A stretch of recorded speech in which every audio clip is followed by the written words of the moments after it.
Welcome to the 360 podcast, an all-round look at student-centered education.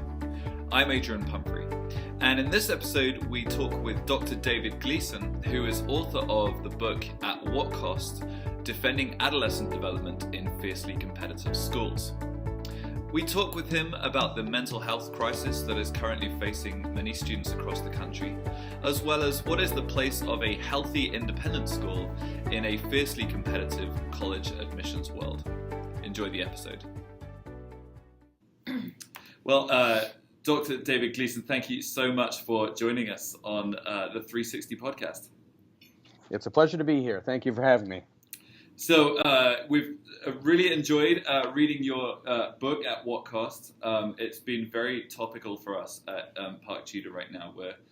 We've done a lot about social emotional learning and the science of the brain and how that affects learning and teaching. So this just fit perfectly in our conversation. I get the sense that you feel like teachers and parents and administration, we all have the right intentions. Like we're coming from a good place, but we're not quite getting the implications of that right. Would you say that's fair? I think that's more than fair. I think that all teachers and educators and parents definitely are coming from a good place. Mm-hmm. You know, we didn't go into education for the money. We went into education because we like working with students, and we care about kids, and you know that's kind of who we are. But at the same time that's true, as At What Cost, I think clearly exposes for all kinds of competing economic and cultural reasons, we adults are all in a bind that has us actually contributing to how it is and why it is that our students are so pressured in the first place. Mm-hmm. Yeah. And what are some of those main reasons that, for those that haven't read the book, what are some of the main ways in which we, pressure kids unnecessarily, do you think? Well, hopefully people will go ahead and read the book. Right. But chapter 2 basically clearly delineates this. At the same time that adults are committed to, or say they're committed to, wanting to educate their students in healthy and safe and balanced ways, and to meet students where they are, and to sponsor the whole child, and to, create a healthy school culture. They also fully admit to overscheduling their students and to assigning them with too much work, and with over-focusing on the college admissions process. And I might say, I was going to say as early as when kids first get to 9th grade, because this book is primarily about secondary schools. But I know, and you probably know, that obsession with the college admissions process begins way earlier. Oh, yeah. Like elementary school, if not in utero. Anyway, so people are anxious.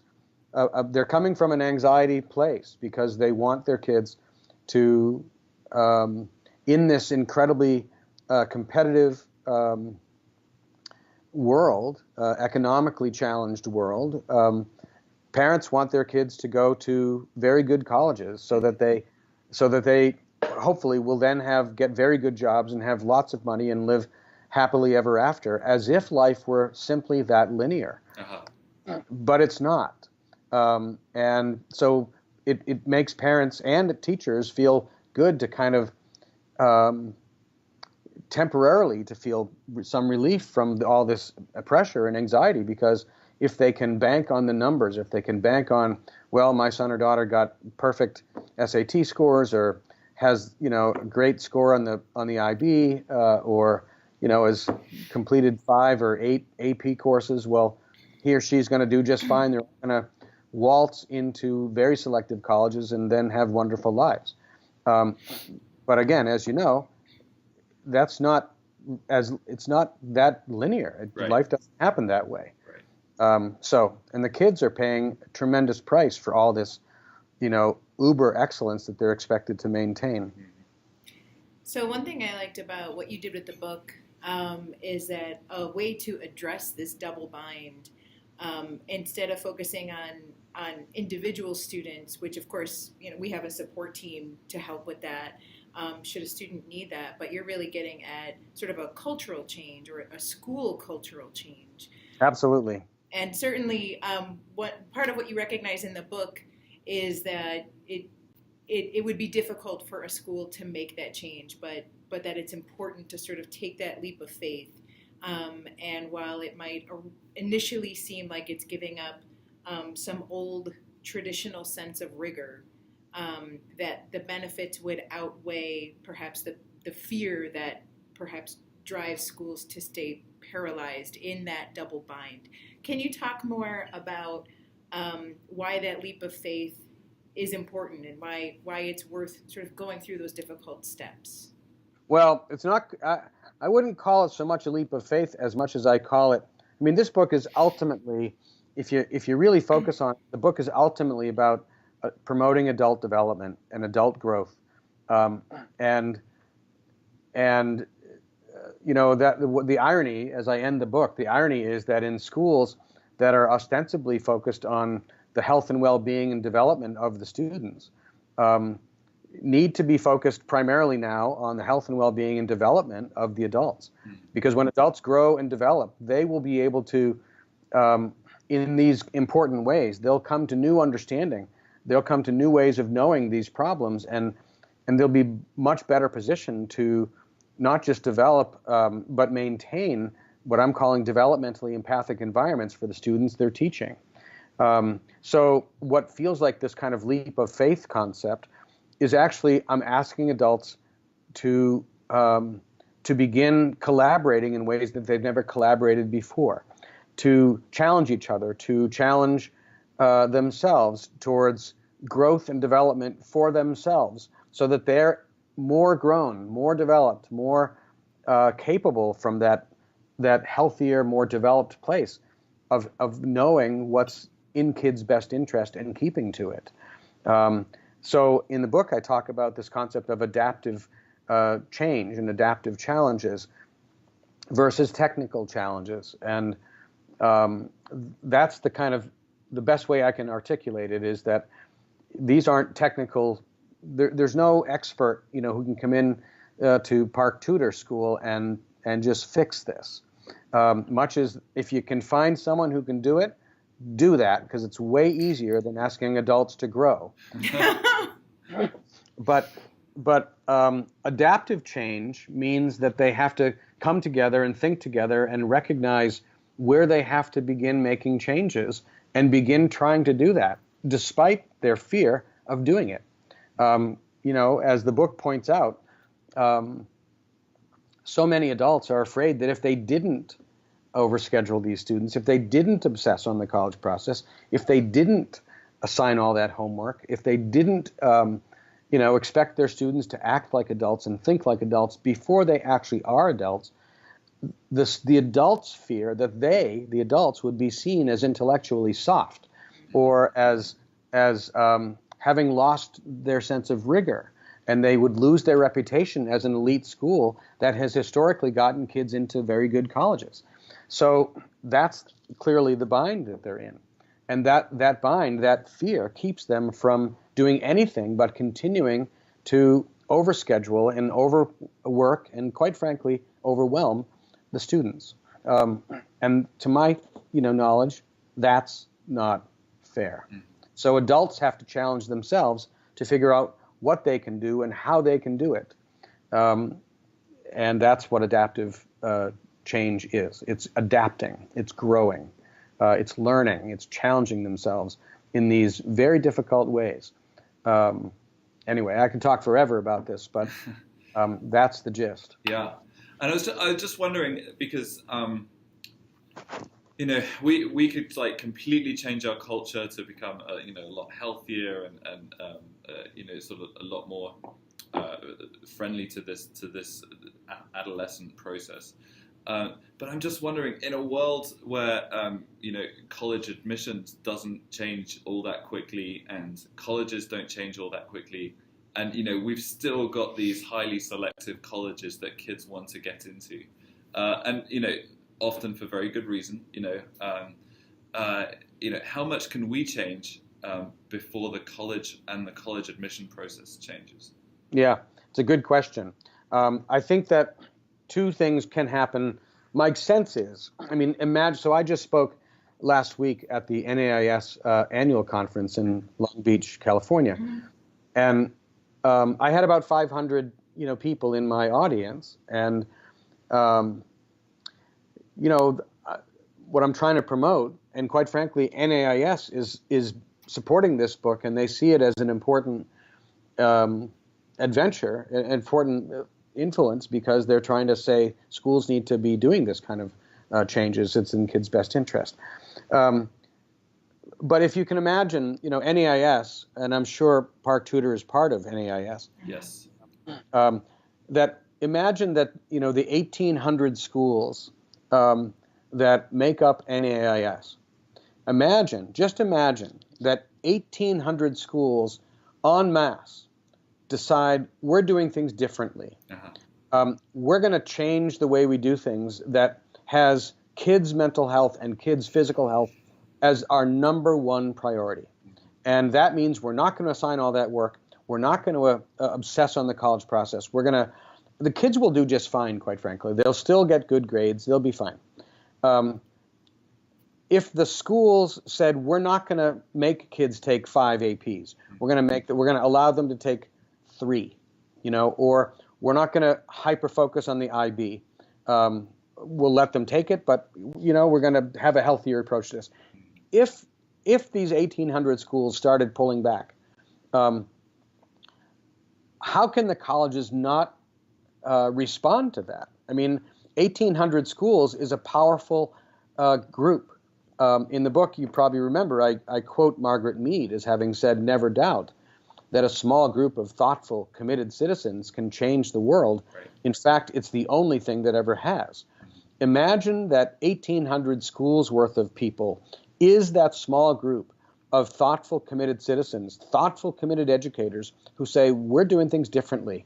And colleges, you better get in line. So it's a powerful group that has some, it's kind of a bully pulpit of opportunity for schools to say, we're doing things differently.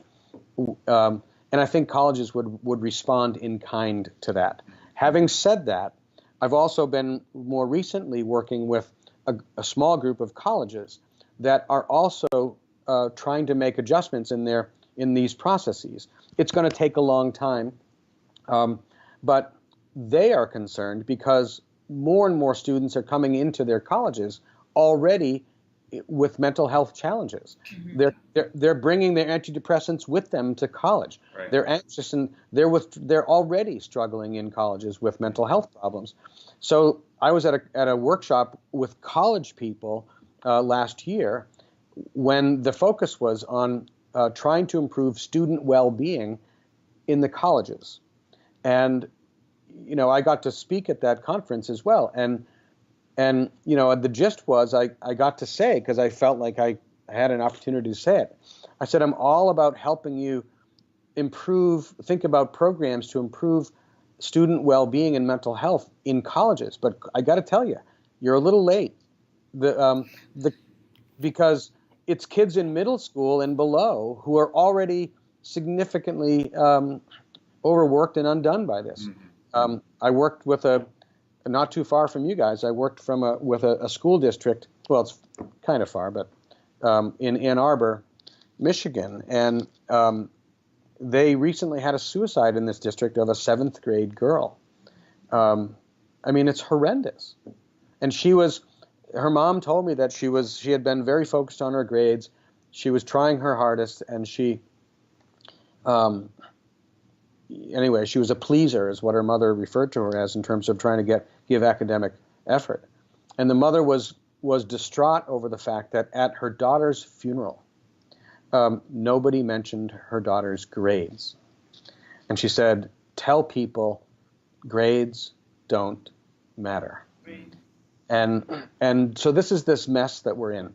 So anyway, I'm not sure I'm answering your question, but I think that there's kind of a strength in numbers approach here. One school, for example, Park Tutor can't do this by itself. But if Park Tutor were one of the 1,800 schools in NAIS that have come together to say we're doing things differently, the colleges will hear that, and they'll respond, I think. This reminds me, I don't know if you've heard of the Mastery Transcript I have, consortium, which we're part of here. Yes. And pretty excited about the way that's going. That seems like a step in the right direction. I think it definitely is. In fact, I've become good friends more recently with Scott Looney, who's the director of that whole program, and I just saw him at NIS as well. But I think you're right. I think the Mastery Transcript is a great step in the right direction.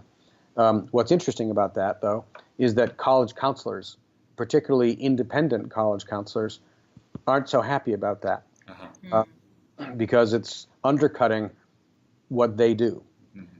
So, it's interesting that independent college counselors who make a living out of, by charging people a lot of money to get their kids, seen and admitted at good schools. Yeah. They depend on traditional transcripts and the competition that brings on. What would you recommend for a typical classroom teacher? I mean, a lot of the book has to do with shifting the culture, shifting the school culture, having lots of conversations, being very collaborative. These are all great things. But if a classroom teacher could take one small step in the right direction, what would your advice be? I would say, first of all, make sure any homework you assign is actually necessary, that it's not just busy work, that it's actually meant to enhance learning, period. And if it's not, don't give it. I mean it. There's a quote that I use in the book. It's an anonymous quote, but the quote, you probably remember it, was because 7 hours of school wasn't enough. Right. I mean, if homework is here to stay, I get that. But I think there's a limit to this, and kids need to be able to do other stuff with their lives than do 5 and 6 hours or 3 to 5 hours of homework every night. That's just insane. Yeah. And so, make sure homework is actually necessary to enhance learning would be one thing I'd say. Another thing I'd say is have the courage, to assign a course to assign less work, but also to assess students in various ways, not just tests, but papers and projects and presentations, and allow kids to demonstrate who they are and what they know in a variety of ways, not just testing. Mostly, I'd want individual teachers to pair up with other teachers and think together about what they can be doing together. Again, that's part of what this is all about. I've recently partnered with, and it's a legal partnership now, with a group called National School Reform Faculty, NSRF. And they're all they do is professional development for teachers. And you might have heard of these groups before. They're called Critical Friends groups. Yeah. Mm-hmm. And Critical Friends groups are groups of 12 to 15 teachers who think together, work together, stay together, sometimes for years. They meet once a month for 2 hours over years, and they share their struggles, they share their successes, they rely on each other for support, for consultation, and they become, what happens because of that is they learn together, they grow together, they become these close groups of people that literally, I think, are better teachers because they're not so siloed, they're not so alone in their work, and they work together and they struggle together, and guess what? They grow, they learn, and they develop, and they adapt. And if Critical Friends groups had if they existed in every school, and if their focus was to keep doing what they're doing, but have a focus on developmental empathy, on making sure that everything they do as teachers has in mind the developmental integrity of the students they're teaching, be they 7th graders or 3rd graders or 12th graders, then it just, to me, it's like, it's just so obvious. Kids are kids. They're not adults, period. And we shouldn't treat them as if they are adults, because when we do, everybody loses. So you told us what we can do as teachers. What is a small step we can take as parents? Make sure your kid gets enough sleep. Number one. And I'd say number 2 would be to, here comes again, collaborate with your kids' teachers. And there's another quote that I use, and not that I keep quoting, but this is one of my very close friends of 30 years is who I've quoted in this. But his line is, when all the key adults in a child's life are on the same page, then the child can't help but learn and grow in the direction of the adult's coordinated communication. So when parents and teachers, or parent and advisor at very least, I'm guessing Park Tudor has a strong advisor system like most independent schools do. When parents and advisor are collaborating with each other, everybody wins, but the person who wins the most is the student. Anyway. Yeah, what can you say more about what that looks like in terms of collaborate? That parent-teacher. What does that parent-teacher relationship look like in a healthy collaborative environment? I would say that I know most schools, for most students in most independent schools, the extent of that relationship happens with advisor letters, probably twice a year. Is that about right? Yeah, we give comments twice a year. Comments. And then maybe an end of year advisor or end of grade, end of term advisor letter that summarizes the comments from everybody. Yeah, and we do conferences as well, which I know a lot of other schools do. Yeah. But some version of making it, more some kind of predictable, consistent model that increases the communication between advisor and parent, but not necessarily to overwhelm both parties, or some way that I think this would be worth having schools and parents think about together is how much communication do parents need or want to feel like they're kind of being kept in the loop, versus how much is too much. I don't want to overburden teachers any more than they're already burdened, but I also think that there are ways to increase or improve the communication patterns between parents and advisors, or parents and faculty members, particularly around crisis situations, of course. But again, I can't assign a specific program in that, but I think that those kinds of programs can be just the kind of things that schools generate together to see what's the best way for us to communicate with parents. In what ways? I'm not sure I've answered that question in the way that you wanted it. No, well, I mean, with any relationship, it's one of those things that there's no formula, right? There's principles that come out of it. I just think how powerful that could be. I teach mostly 6th grade, and the amount of times I've had a conversation with a parent, and they've been like, okay, I teach math, right? So I've spoken that they want to know about math placement all the way up till senior year of high school. They're just like, I want to make sure my kid gets into Ivy League. This is at 6th grade. And, like you say, I'm sure that happens before, even before birth with some people. And, I totally understand the intentions behind that. It would be great to get to an Ivy League school. But at the same time, I know 6th graders, and they want to play, and they want to learn with play, and they want to, they're super social things, and so just thinking about that, they don't really fit, at that point. Right. So just, yeah, I'm particularly interested in that parent-teacher interaction piece. Yeah. There's a story that it illustrates this concept of, in utero pressure. I have a few other psychologists that work with me in my group practice here in Concord, Massachusetts. And one of them, her name is Rachel.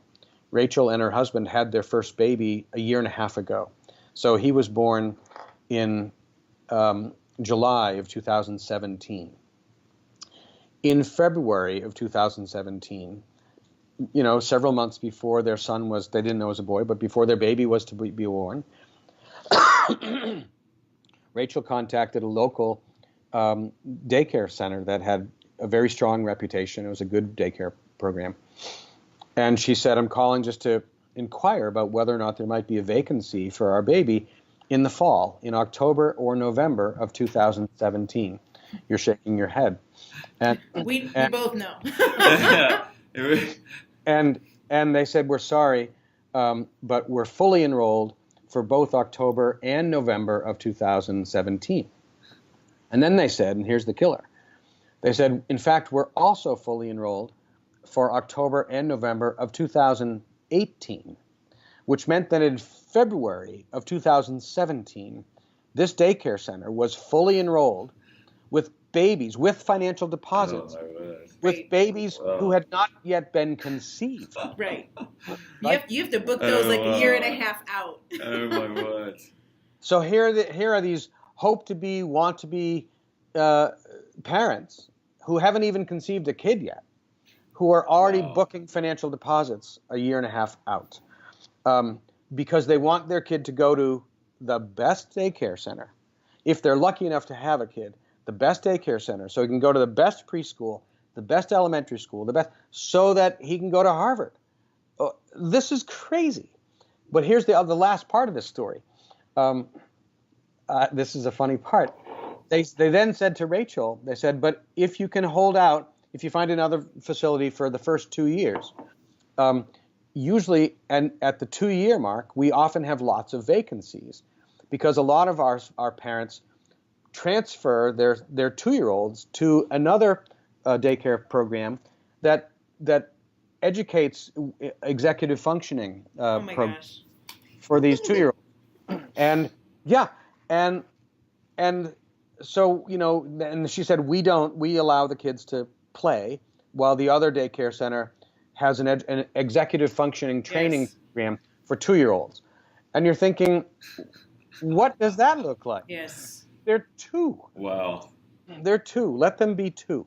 Yeah. But this is just an example of the kind of pressure that the children, it's all they ever know. It's the air they breathe. It's the water they swim in.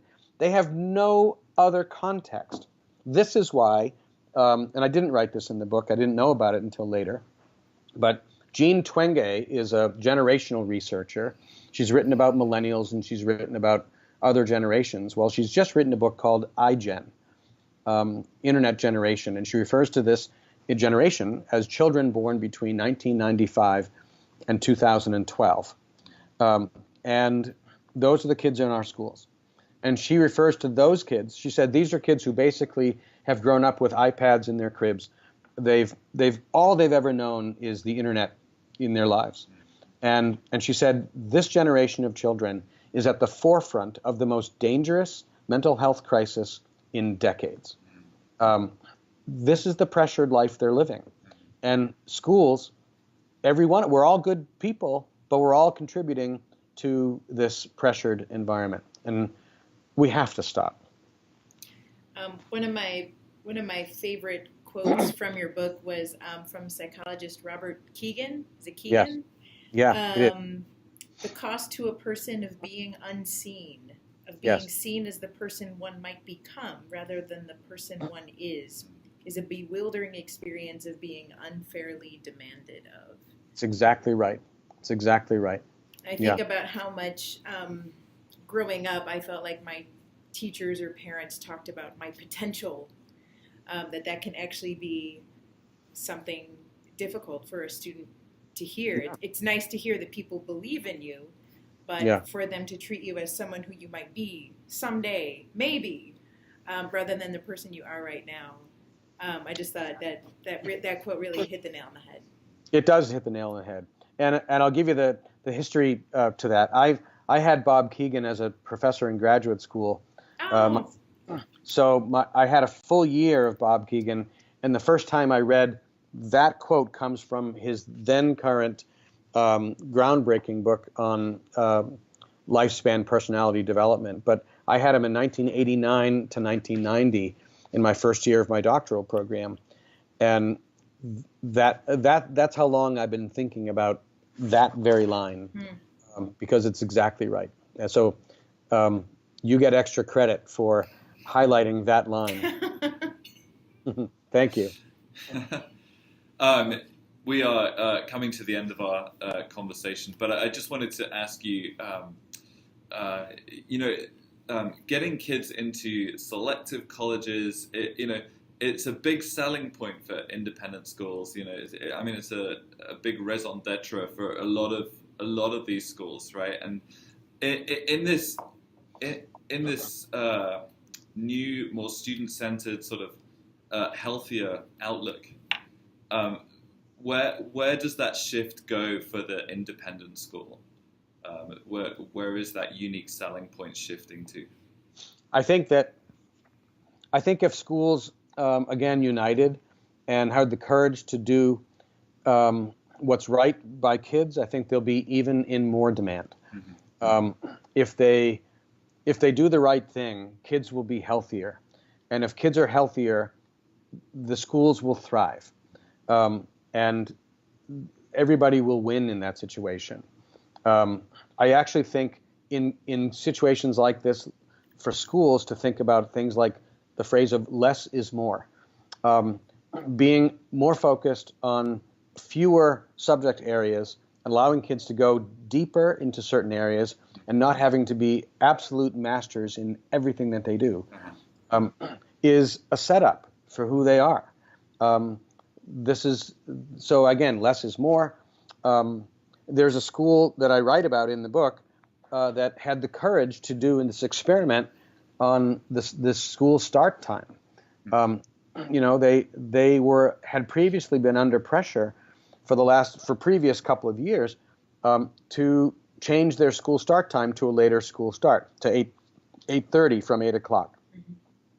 And a lot of the teachers for years before this resisted it, thinking, stuff like, if you take 5 minutes or if you take 3 minutes from my math class, we'll never cover the curriculum, or if you take 10 minutes away from my soccer practice every day, we won't win games anymore. I mean, it was ludicrous, but finally they had this woman who joined the board of the trustees of the school, and she was a physician, and she said, let's just try it.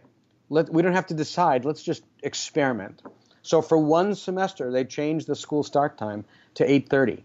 And as I write about, the results were overwhelmingly positive. Kids got more sleep, depression went down, grades improved. And guess what? That school is even in higher demand because it's doing the right thing. Yeah. They didn't lose their enrollment. In fact, their application pool increased. So, there are lots of examples of that kind of thing. If schools can recognize that there are ways they can do the right thing, they'll feel better about themselves, the kids will be healthier, and they'll still get into good colleges. They just will. Well, those are very encouraging words. Well, Dr. David Gleason, thank you so much for joining us on the 360 podcast. It's been a pleasure talking with you. It's been a pleasure talking with you guys too. And stay in touch if you want. Thank you. Will do. Thank you so much. That was Dr. David Gleason, author of the recent book, At What Cost? Defending Adolescent Development in Fiercely Competitive Schools. If you'd like to know more about this subject, do check out his book, which is available from all good book retailers. Or you can check out the link in the show notes. Hope you enjoyed the episode. Do join us again.